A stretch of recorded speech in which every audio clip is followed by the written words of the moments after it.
Le viol, selon la vision chrétienne,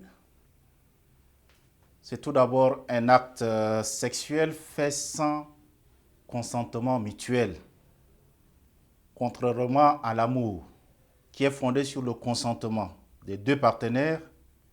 Le viol est sans consentement mutuel et donc une agression sexuelle, sinon un crime.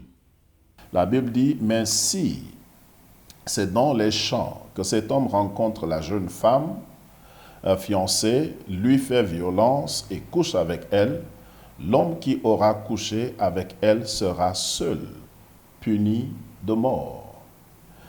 Tu ne feras rien à la jeune fille. Elle n'est pas coupable d'un crime digne de mort, car il en est de ce cas comme de celui où un homme se jette sur son prochain et lui ôte la vie.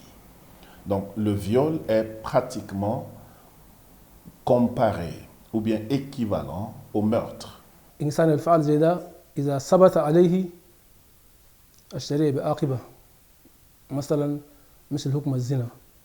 إذا كان هو مزوج شروط الزواج ده حصل له ودخل في مرته بعد ذلك سوى الجريمة الشريعة تحده حتى الممات. Notre code pénal condamne de manière sévère le viol en son article 349 et 350. Prenons par exemple l'article 349.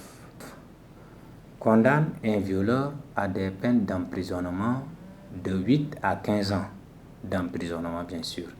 Maintenant, l'article 350 vient compléter que la peine serait de 10 à 20 ans quand le viol a entraîné la mutilation ou l'infirmité permanente, ou bien quand le viol a eu lieu sur un ou une mineure de moins de 18 ans, ou quand le viol a été fait ou bien par plusieurs personnes, c'est-à-dire plusieurs violeurs, agissant en co-auteur. Par exemple, ça c'est de 10 à 20 ans.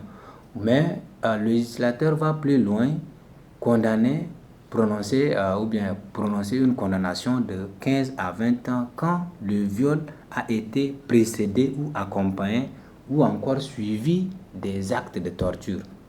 Et enfin, le code pénal condamne donc le violeur de 20 à 30 ans quand le viol a donc entraîné la mort de la victime. Telles sont là les sanctions qui pèsent contre le violeur dans ce cas d'espèce. Je pense que c'est important de considérer cet enseignement. Jésus reconnaît que même au temps de Moïse, les hommes étaient très durs avec les femmes. Et Jésus a dit dans Matthieu 19 que c'est à cause de la dureté du cœur des hommes que Moïse a permis le divorce. Donc, être dur envers la femme a toute une histoire. C'est plus de 2000 ans que l'histoire nous rapporte ça. Et nous, en notre période, nous pouvons corriger cela. Que Dieu vous bénisse au nom de Jésus.